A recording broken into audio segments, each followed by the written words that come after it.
दिल्ली में बैठे हैं और बैठे भी बड़े अहम स्थान, प्रोमिनेंट स्थान पर बैठे हैं और तीसरी बार लगातार पीएमओ में मंत्री हैं। आप सबके आपके सफल प्रयास से मैं जहां जो मेरे साथी आए हैं, मंत्री साहब यहां बैठे हैं,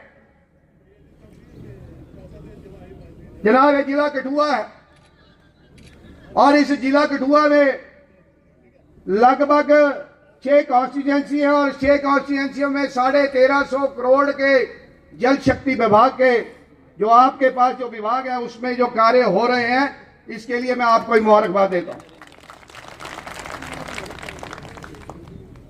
जिस क्षेत्र में आज हम बैठे हैं, जिस मां के चरणों में आज हम बैठे हैं, जिसे हम जसरोटा कहते हैं, इस जसरोटा में 319 करोड़ के काम आपके डिपार्टमेंट के माध्यम से जसरोटा में चल रहे हैं और लगभग 80 स्कीमें इस विभाग में चल रही।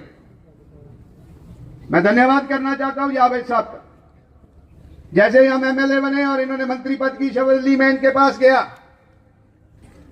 मैंने कहा आपकी और हमारी टोपोग्राफी सेम है, आपका क्षेत्र पहाड़ी है, हमारे क्षेत्र को कंडी कहते हैं, समस्या आपकी भी पानी की है, समस्या हमारी भी पानी की है। तो उन्होंने कहा भाई चाहता क्या है? मैंने कहा आप डायरेक्शन दीजिए। मैं कहा पैसे भी हैं, स्कीम्स भी है, अलॉटेड अमाउंट भी है, आपको एक कार्य करना है, इनको डायरेक्शन दीजिए। जो हमारा विभाग है, जो आपका विभाग है कठुआ में पीएचई, इसके 3 एक्शन है, सिविल, मैकेनिकल और ग्राउंड वाटर। मैं पिछले 2-3 सालों से ये स्कीमें चल रही हैं, आप डायरेक्शन दीजिए कि ये जल्दी कार्य पूरा हो। मैं आपका आभारी हूं, जसरोटा की जनता की तरफ से आपका बहुत बहुत आभार प्रकट करता हूं। आपने डायरेक्शन दी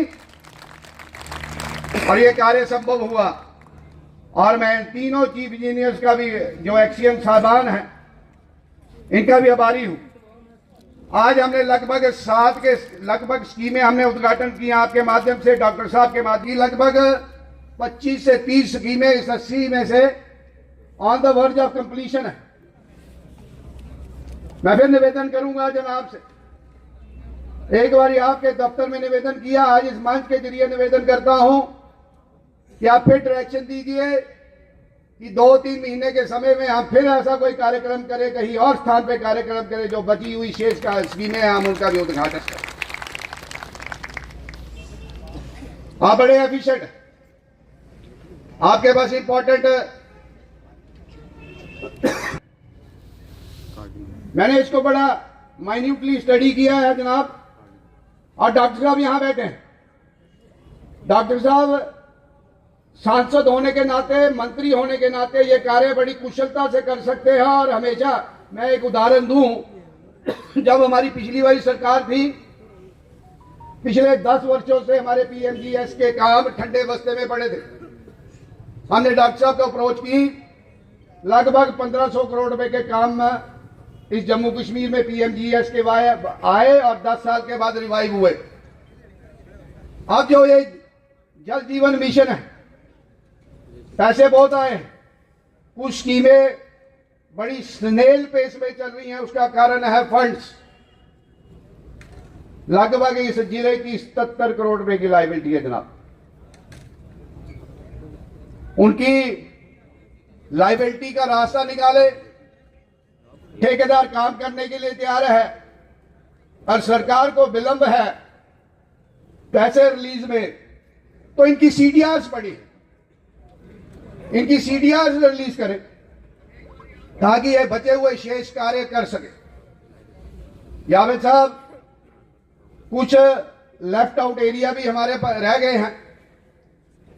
ये कंडी का क्षेत्र है, ठीक है, रघुनंदन जी ने, ये मेरे सारे बुजुर्ग, मेरे नौजवान सब जानते हैं कि एक ऐसा क्षेत्र है, हमारी माताओं ने, बहनों ने अपना जीवन पानी के लिए यहां खपाया है। 10-10 किलोमीटर दूर लोग पानी लेने के लिए जाते थे। आज सरकार ने ये सुविधा दी है, जो हमारे लेफ्ट आउट एरियाज हैं उनको हम एक प्रोजेक्ट बना के देंगे। आपके समक्ष रखेंगे। एक कंडी का क्षेत्र है, कुछ हमें हैंडपंप्स की जरूरत है। आप मंत्री हैं और जो हमारा एग्जिस्टिंग इंफ्रास्ट्रक्चर है, अगर मंत्री के पास बहुत कुछ होता है, आरे मंत्री बोझा भी चाड़ा है तेरे पे कर देना तो जनाब 2-3 करोड़ रुपया दे जड़ो तो सारा जो एग्जिस्टिंग इंफ्रास्ट्रक्चर है उसी आस दुरुस्त कर लेते। ठीक है, नहीं ताड़ी मारो ताइए मरना ही है। तो वो 2-3 करोड़ रुपये हमें दे, ताकि हमारा जो किसी में स्विच नहीं है, किसी में मोटर नहीं है, किसी में सबमर्सिबल नहीं है, उसको हम दुरुस्त कर। जब सुखनंदन जी मंत्री थे उन्होंने हमारा काम चलाया था, तो मैं आपसे भी यही उम्मीद रखता हूं। दूसरा, मैं बड़े विस्तार से नहीं कहूंगा, विजय जी ने बहुत अच्छे ढंग से बात रिप्रेजेंट की है। मंत्री साहब पिछली बार भी हमारे साथ एमएलए थे, अंतर इतना था, तब हम सत्ता में थे, ये ऑपोजिशन में थे। आज हम ऑपोजिशन में, ये सत्ता में, तब भी हमने ये मसला उठाया था। एक खैर का 10-20 साल मसला सुप्रीम कोर्ट में 2 ठेकेदारों की वजह से रहा। जब फैसला हुआ, बाली वक्त मिनिस्टर था बुखारी साहब, विशारत बुखारी साहब इसके रेवेन्यू के मिनिस्टर थे। हमने बहस की क्योंकि ये कंडी का क्षेत्र है। खैर वैसी ही क्रॉप है जैसे धान है, खैर वैसी ही क्रॉप है जैसे कणक है, जैसे सरसों है।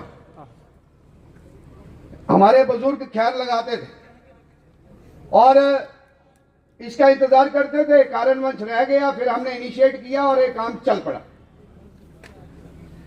पर आपको इल्म है, आपके एरिया में भी खैर होता है। ये एक मेडिसिनल प्लांट भी है और इसकी लाइफ है 15-20 साल की लाइफ। 15-20 साल के बाद एक खोखा हो जाता है, क्या आते फोक हो जाता। कंजर्वेटर साहब बैठे हैं, मेरी बात से सहमत होंगे।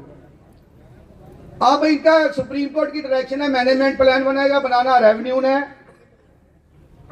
रेवेन्यू का डिले हुआ, रेवेन्यू ने डिले का कारण बता दिया और उन्होंने रिकमेंड भी कर दिया। अब मेरा जनाब से निवेदन है, मेरे पास आए थे तो मैंने जनाब को डीओ भी व्हाट्सएप पे भेजा था जब आप दिल्ली में थे। तो मेरा निवेदन है कि अगर ये कठुआ और सांबा की ये प्रॉब्लम है, अगर ये रह जाएंगे तो 10 साल इंतजार करना पड़ेगा। जब ये 10 साल इंतजार करेंगे उस खैर ट्री की कोई वैल्यू रहेगी नहीं। मेरा निवेदन है कि इनके ऊपर ध्यान दिया जाए और इनको इमीडिएट रिलीफ दिया जाना चाहिए। दूसरा, बंदरों की समस्या है। आपके आने से पहले सरपंच सुदर्शन बोल रहे थे, सारा बंदर नीचे आ गया। इसलिए आ गया कि क्योंकि कुछ खाने के लिए रहा नहीं, बचा नहीं। मेरा निवेदन है, आप फॉरेस्ट मंत्री हैं, आप फ्रूट प्लांट्स लगाएं। फ्रूट प्लांट लगाने से उनकी माइग्रेशन नहीं होगी और ये कार्य हम सफलतापूर्वक कर सकते हैं और कंडी के लोगों की ये समस्या हल हो सकती है। ये डिपो होते थे, देखे नहीं होते, मैं ये बोली देखे ना, वो परंपरा खत्म हो गई। एक गरीब लोग हैं, किसी ने मकान बनानी है, दुकान बनानी है, कहीं इस्तेमाल करने के लिए चाहिए, बड़े महंगे भाव से मिलते हैं। आपसे पहले किसी एक सज्जन ने इसकी कारपोरेशन बना दी,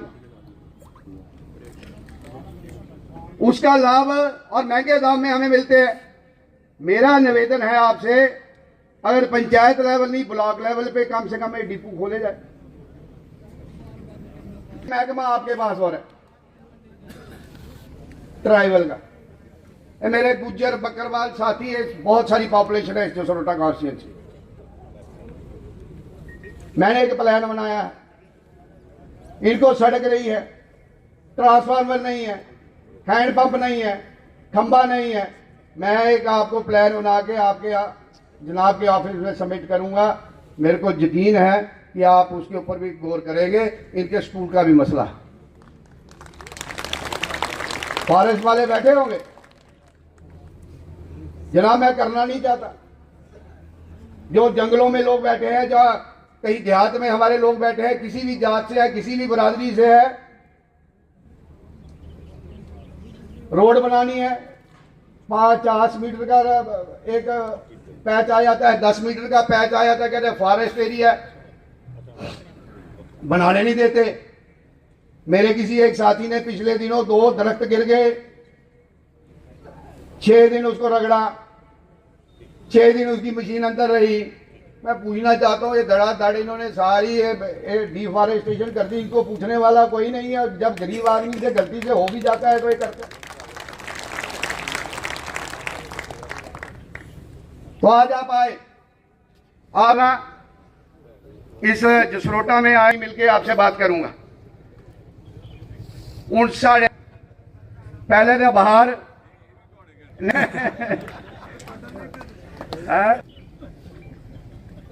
जनाब, अगली बार इस संसदीय क्षेत्र का मैं जिला कॉलेज इस माता के चरणों में भी दिया, पर मेरा निवेदन है, बहुत सारे आपने इंफ्रास्ट्रक्चर के काम किए, जो थाना वाला पुल भी दिया, कीड़िया गंडियाल भी दिया,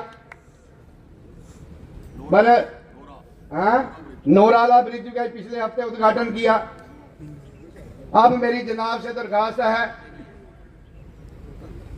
आप का लेवल जावेद साहब से भी ऊपर है, आप पीएमओ साहब के साथ बैठते हैं।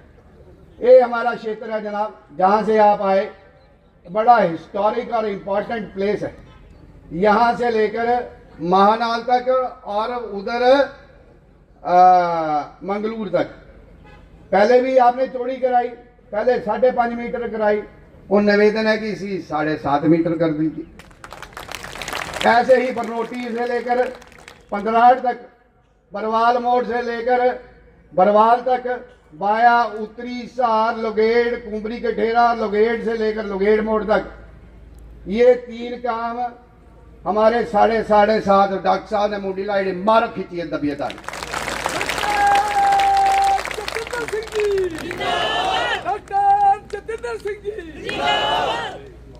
और जनाब ने होम्योपैथी कॉलेज दे दिता। जनाब, ये नई कॉन्स्टिट्यूएंसी है जसरोटा, एक हमें डिग्री कॉलेज भी दे दीजिए। एक मैं पिछले दिनों गया था जनाब के पास, मैंने गुहार लगाई थी, मैं केंद्रीय विद्यालय और बनेंगे, उसमें जसरोटा का भी ध्यान रखें।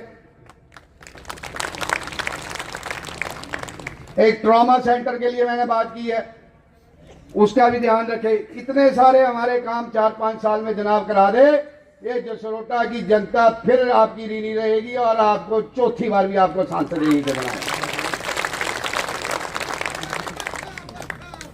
हाँ, तो ये सारे कार्य करने लायक है। आप सब आए, आपको बहुत बहुत मुबारक है। आपने भी समय निकाला, मंत्री साहिबाना भी समय निकाला। इस कॉन्स्टिट्यूएंसी में अच्छा माहौल रहे, अच्छा वातावरण रहे, विकास के कार्य होते रहे, उसके लिए, आपके डेवलपमेंट के लिए, आपके विकास के लिए हमें कोई भी दरवाजा खटखटाना पड़े तो हम खड़काने के लिए तैयार है।